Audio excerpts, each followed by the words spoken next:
आप सभी लोगों को नमस्कार। तो चलिए शुरू करते हैं अपने नेक्स्ट लेक्चर के साथ, जिसमें हम क्वेश्चन नंबर 31 को डिस्कस करने जा रहे हैं। क्वेश्चन नंबर 31 क्या कह रहा है? Which one of the following most stable, आपके पास इन सभी में से कौन से ज्यादा सबसे स्टेबल है। तो देखो, जब भी आपके पास ऐसा सवाल आ जाए जहां पर आपसे मोस्ट स्टेबल के बारे में पूछे, तो आप सबसे पहले सभी कंपाउंड के स्ट्रक्चर को बना लीजिए। जब स्ट्रक्चर बना लोगे तो आपको वहां पर कुछ कुछ आइडिया मिलेगा, कुछ कुछ इफेक्ट देखने को मिलेंगे। और देखो, वह इफेक्ट्स कौन सा डोमिनेटिंग इफेक्ट है जिसके बेसिस पर आप अपनी स्टेबिलिटी को चेक कर रहे हैं। तो अगर मैं सबसे पहला ड्रॉ करता हूं तो है साइक्लोप्रोपिनाइल कैटायन। देखो, साइक्लोप्रोपिनाइल कैटायन कुछ इस तरीके से होता है, ऐसे, और यहां पर आ जाएगा पॉजिटिव। ये हो गया आपके पास साइक्लोप्रोपिनाइल कैटायन। फिर क्या बोला गया है? साइक्लोप्रोपिनाइल एनायन। तो साइक्लोप्रोपिनाइल एनायन कुछ ऐसा होता है इस तरीके से, और यहां पर नेगेटिव आ जाएगा।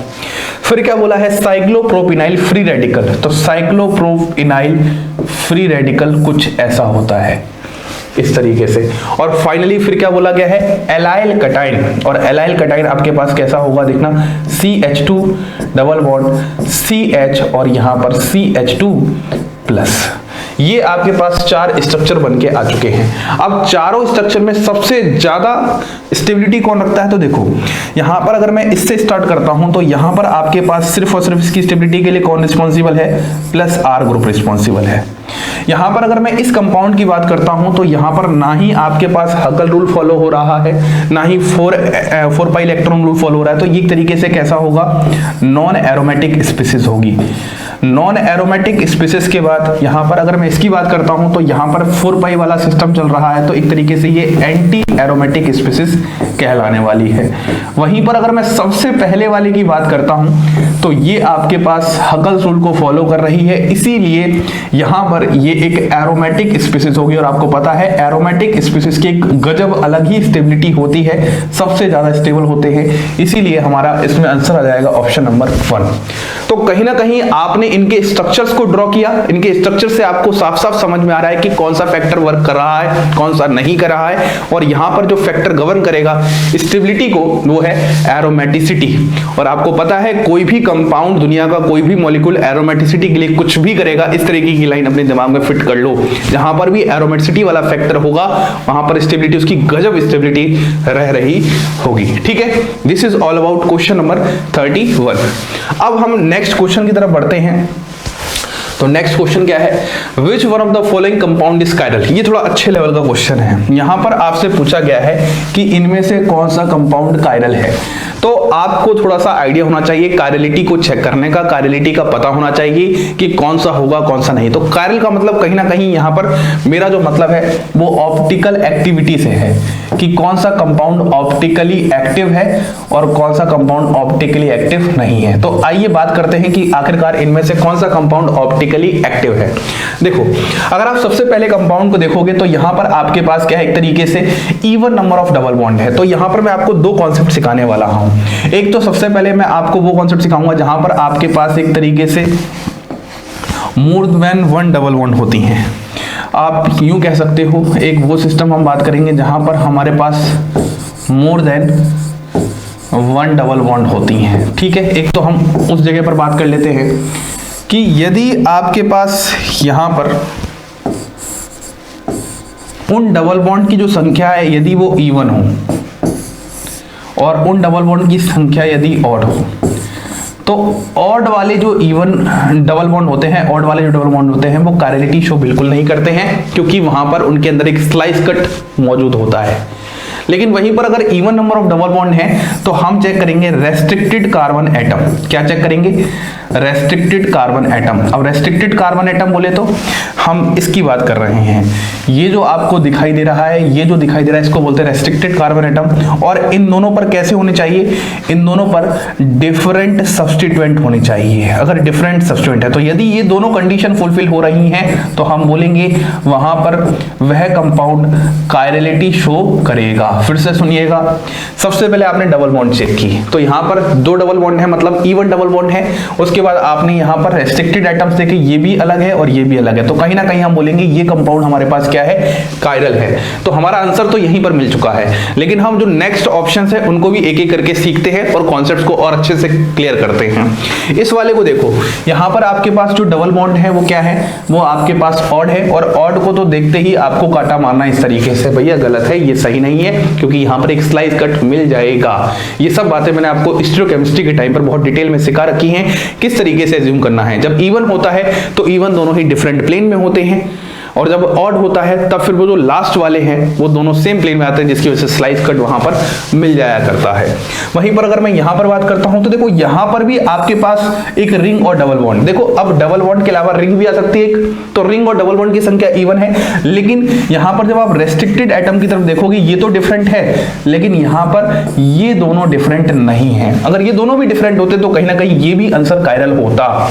तो अपने दिमाग के अंदर फिट करो कि इवन होना चाहिए आपके पास सबसे पहले वैल्यू, इवन के बाद आपको चेक करना है रेस्ट्रिक्टेड कार्बन एटम, और रेस्ट्रिक्टेड कार्बन एटम ही आपको बताएंगे यदि वो डिफरेंट है तो वो कायरलिटी शो करेंगे। तो ये भी नहीं शो कर रहा क्योंकि यहाँ तो ऑड है, ये भी नहीं शो कर रहा क्योंकि यहाँ पर दोनों ये सेम ग्रुप आ चुके हैं रेस्ट्रिक्टेड कार्बन एटम पे। अब इसकी बात करते हैं, यहाँ तो दोनों ही ग्रुप ये क्या है, सेम है, यहाँ पे डिफरेंट सब्सटेंट ही नहीं है, तो ये भी शो नहीं करेगा। तो बाइफिनाइल भी दिखाते हैं, लेकिन ये तब दिखाते जब आपके पास यहाँ पर अलग अलग ग्रुप रहे होते, क्योंकि दूसरों के परपेंडिकुलर होते और ग्रुप अलग अलग आने की वजह से वहां पर पीओएस वगैरह का मिलने का चांस नहीं होता। यहाँ पर पीओएस आसानी से मिल जाएगा, ठीक है। तो ये थोड़ा सा ध्यान रखो, एक अच्छे लेवल का सवाल है ये एक अच्छा सवाल है, इसको थोड़ा सा ध्यान से आप सॉल्व करना, और जो मैंने थ्योरी पढ़ाई है उसको और अच्छे से आप थोड़ा सा देख लेना। तो जो भी पढ़ाया है सब आपके मतलब का है, जो भी मैं ऐप पर आपको जो भी कुछ पढ़ा रहा हूं वो सब आपके मतलब का है। हर एक बात बहुत अच्छे से सीखने वाली है, क्या पता यही क्वेश्चन एक क्वेश्चन आपको बाकी सबसे भीड़ से अलग बना दे। देखो आपको पेपर करते समय वो तो करना ही है जो सब कर रहे हैं, लेकिन जो सब नहीं कर पा रहे हैं उसको भी अगर आप कर जा रहे हो, आपकी एक सीट पक्की हो चुकी है। ये बात समझाओ, जितनी जल्दी ये खेल समझ जाओगे कि जो सब कर रहे हैं वो तो हम कर रहे हैं, लेकिन साथ साथ हमें वो भी करना है जो बाकी सब नहीं कर पा रहे हैं, तो यही कंपटीशन को एकदम अपने आप में अलग बना देता है, एकदम अलग दिखा देता है, ठीक है। अब अगर हम आगे बढ़ते हैं क्वेश्चन नंबर 33 की तरफ, some carbanions are arranged in the order of increasing stability, select the correct answer. आपको एक बात पता होनी चाहिए सबसे पहले कि कार्बोनाइन की जब बात की जाती है तो कार्बोनाइन का मतलब ये कैसी स्पीसीज है, एक तरीके से कार्बोनाइन का मतलब ये एक तरीके से इलेक्ट्रॉन रिच स्पीसीज है, 8 इलेक्ट्रॉन होते हैं, और क्योंकि ये इलेक्ट्रॉन रिच स्पीसीज है तो कहीं ना कहीं इसकी जो स्टेबिलिटी होगी, उसकी स्टेबिलिटी हम लोग कैसे पढ़ते थे, सबसे पहले 1 डिग्री, फिर आपके पास 2 डिग्री और फिर आपके पास 3 डिग्री कार्बोनाइन। वहीं पर अगर मैं कार्बोकेटाइन की बात करता हूं तो कार्बोकेटाइन के केस में क्या होता था, इलेक्ट्रॉन डेफिशिएंट स्पीसीज है, 3 डिग्री सबसे ज्यादा स्टेबल, फिर 2 डिग्री और फिर 1 डिग्री। तो अगर मैं 1 डिग्री की बात करूं तो 1 डिग्री का मतलब कुछ ऐसा सा स्ट्रक्चर होगा CH3CH2 माइनस, 2 डिग्री का आपके पास कुछ ऐसा सा स्ट्रक्चर होगा CH3CH3 यहां पर माइनस, और 3 डिग्री का मतलब आपके पास कुछ ऐसा होगा CH3 और CH3 और यहां पर माइनस। तो ये इनकी स्टेबिलिटी का यहां पर ऑर्डर है। अब मैच कर लेते हैं, तो सबसे पहले अगर देखते हैं ऑप्शन हम CH3CH2 माइनस, तो ये तो गलत हो जाएगा क्योंकि इसकी स्टेबिलिटी सबसे ज्यादा होती, ठीक है। इस वाले में मैच करते हैं तो देखो CH3 माइनस सही है एकदम, फिर CH3 2 माइनस, फिर CH3 का होल ट्वाइस 2 माइनस, फिर ये, तो आपके पास ऑप्शन नंबर बी सही है एकदम, ऑप्शन नंबर बी एकदम सही है। सी को देख लेते हैं, ये पहले ही आ चुका है 3 डिग्री, गलत हो जाएगा, इसमें ही पहले 3 डिग्री आ चुका है, ये भी गलत हो जाएगा ना। तो आप बस इस वाले पार्ट को थोड़ा सा देखते हुए चलो, और यहां से आप थोड़ा सा वेग की तरफ मूव करोगे, अपने आप आपको आंसर मिल जाएगा। तो कार्बोनाइन की स्टेबिलिटी पूछे, कार्बोकेटाइन की स्टेबिलिटी पूछे, कार्बन फ्री रेडिकल की स्टेबिलिटी पूछे, आप बस ये चेक कर लो कि वो आखिरकार स्पीसीज कैसी है। कार्बोनाइन इलेक्ट्रॉन रिच स्पीसीज है, carbocation and carbon free radical are electron deficient species, तो उनका ऑर्डर जस्ट इसके रिवर्स हो जाता है। तो यही क्वेश्चन कार्बन फ्री रेडिकल के भी बन सकता है, यही क्वेश्चन कार्बोकेटाइन के लिए भी बन सकता है। क्लियर एकदम अच्छे से। तो आप जब क्वेश्चन सॉल्व कर रहे हो तो क्वेश्चन सॉल्व करते समय आपके दिमाग में 3 4 5 बातें चलनी चाहिए कि आखिरकार इससे रिलेटेड और कैसे कैसे सवाल बन सकते हैं, यहां से इस सवाल को और कैसे रिलेट किया जा सकता है दूसरे टॉपिक के साथ, क्या हमें स्टेबिलिटी ऑफ कार्बोनेट बहुत अच्छे से आती है, चाहे आपसे ये क्वेश्चन ना पूछे इसकी जगह कोई दूसरा क्वेश्चन पूछ ले क्या कर पाओगे। तो इतना बढ़िया से आपकी क्लैरिटी अच्छे से होनी चाहिए और मैंने आपको रिएक्शन इंटरमीडिएट में बहुत अच्छे से ये बातें सिखा रखी हुई हैं, ठीक है। ये था क्वेश्चन नंबर 33। अब हम बात करते हैं क्वेश्चन नंबर 34। देखो, which compound does not show, अरे भाई ये क्वेश्चन तो वो क्वेश्चन है जो पीछे नहीं छोड़ रहा। कीटो इनॉल टोटोमिज्म, देखो पहले भी 2 बार आ रखा है, अब ये तीसरी बार आ चुका है, इसीलिए मैं एक सिस्टमैटिक वे में करा रहा हूं, तो आपको पता तो चल रहा है कि कौन सा टॉपिक रिपीट हो रहा है, कौन सा नहीं हो रहा, कहां पे कौन सा टॉपिक बहुत अच्छे से पढ़ना है। तो कीटो इनॉल टोटोमिज्म इनमें से कौन शो नहीं करेगा। तो स्ट्रक्चर बना लो सबसे पहले, CH3 यहां पर आ जाएगा C डबल बॉन्ड O और यहां पर CH3। इसकी बात करते हैं, CH3 यहां पर आ जाएगा C डबल बॉन्ड O, यहां पर आ जाएगा CH2, यहां पर आ जाएगा C डबल बॉन्ड O, यहां पर आ जाएगा C2H5। ये बना लो CH3 यहां पर आ जाएगा C डबल बॉन्ड O, यहां पर आ जाएगा CH2, यहां पर आ जाएगा C डबल बॉन्ड O, यहां पर आ जाएगा CH3। ये बना लो CH3 CH2 और यहां पर आ जाएगा OH। अब आपको समझ में आ चुका होगा मैंने क्या बोला था। मैंने ये बोला था कि यदि आपके पास कोई भी X डबल बॉन्ड Y है और उसके बगल में यदि कोई कार्बन है, यदि वो sp3 हाइब्रिडाइज्ड है तो उस पर क्या होना चाहिए, इनोलाइजेबल H।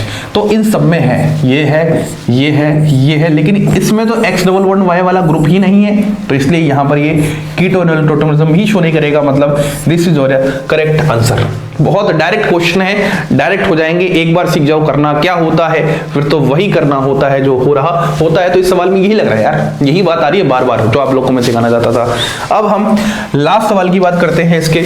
तो लास्ट सवाल क्या है, on the basis of Baeyer's strain theory, Baeyer's strain theory is totally dedicated to cycloalkane. तो साइक्लोएल्केन्स की कहानी चलने वाली है।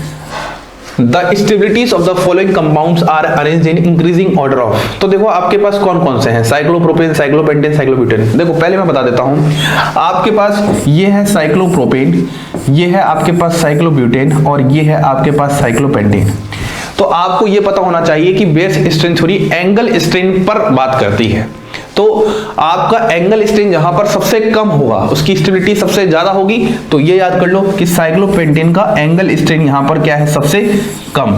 तो एंगल स्ट्रेन अगर सबसे कम है तो साइक्लोपेंटेन की स्टेबिलिटी भी क्या होगी, सबसे ज्यादा। तो इसका मतलब सबसे ज्यादा स्टेबल सबसे पहले कौन हो जाएगा, साइक्लोपेंटेन, फिर कौन हो जाएगा, साइक्लोब्यूटेन। तो ऑप्शन 2 मुझे नजर आ रहा है, आपको भी नजर आ रहा है क्या, ऑप्शन 2। बाकी सारे ऑप्शन चेक कर लो तो गलत हो जाएंगे, ठीक है।